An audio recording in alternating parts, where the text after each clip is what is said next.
महात्मा गांधी जी ने सच ही कहा था कि यदि एक पुरुष को शिक्षा मिलती है तो एक व्यक्ति शिक्षित होता है, परंतु यदि एक स्त्री को शिक्षा मिलती है तो वो संपूर्ण परिवार को शिक्षित करती है। मैं देश का पहला प्रधानमंत्री हूँ जिसने महिलाओं के खिलाफ अपशब्दों पर लाल किले से नाराजगी व्यक्त की थी। नारी गरिमा, नारी सम्मान हमारे लिए सर्वोपरि है। जब से नरेंद्र मोदी जी की सरकार बनी है तब से लेकर जो आर्थिक और सामाजिक क्षेत्र में असमानता थी उसको दूर करने का प्रयास किया, उसमें महिला सशक्तिकरण भी सम्मिलित है।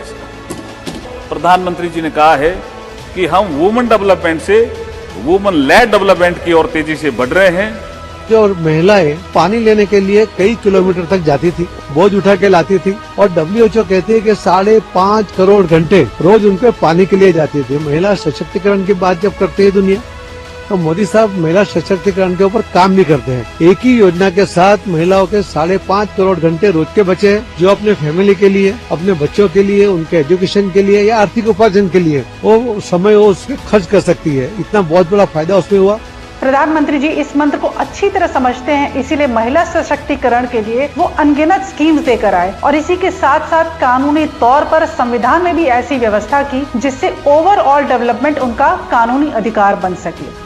देश को पिछले कई दशकों से इंतजार था, वो सपना अब सच हुआ है। नारी शक्ति बंधन अधिनियम ये कोई सामान्य कानून नहीं है, ये नए भारत की नई लोकतांत्रिक प्रतिबद्धता का उद्घोष है। नए भारत की नई संसद में 20-21 सितंबर 2023 नारी शक्ति के लिए एक ऐतिहासिक दिन बन गया। बाबा साहेब डॉक्टर भीमराव अंबेडकर ने कहा था कि महिलाएं अगर किसी भी देश में प्रगति कर रही हैं तो मैं समझता हूं कि वह समाज व राष्ट्र प्रगति कर रहा है। इस सोच को साकार करते हुए केंद्र सरकार ने संविधान संशोधन के जरिए लोकसभा विधानसभाओं में 33% आरक्षण का प्रावधान किया है।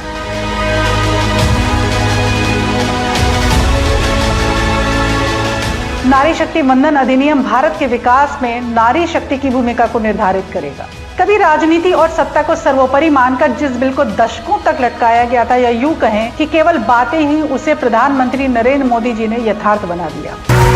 ये नया संसद भवन योजना को यथार्थ से, नीति को निर्माण से, इच्छा शक्ति को क्रिया शक्ति से, संकल्प को सिद्धि से जोड़ने वाली अहम कड़ी साबित होगा। अब जब भी नए संसद भवन की पहली शुरुआत की बात होगी, हर भारतवासी और विशेष रूप से नारी शक्ति का मस्तक गौरव से ऊंचा हो जाएगा। नारी शक्ति वंदन अधिनियम यानी विधानसभा से लेकर लोकसभा तक महिलाओं को प्रतिनिधित्व मिले, प्रतिनिधित्व बढ़े, ये मोदी की गारंटी। महिलाओं का जीवन स्तर सुधारने के लिए, क्वालिटी ऑफ लाइफ को इम्प्रूव करने के लिए, नारी के नेतृत्व में विकास का नया युग देश में लाने की जो गारंटी है, वह प्रधानमंत्री मोदी के संकल्प का प्रत्यक्ष प्रमाण है।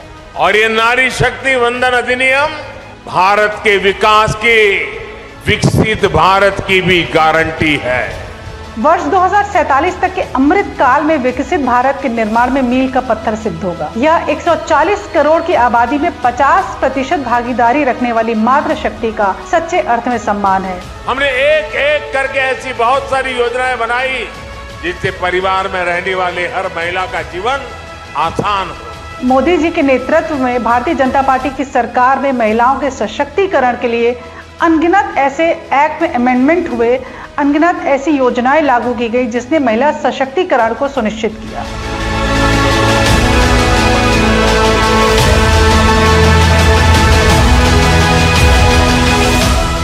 चाहे वो मैटरनिटी अमेंडमेंट एक्ट हो या फिर क्रिमिनल लॉज में अमेंडमेंट की बात हो।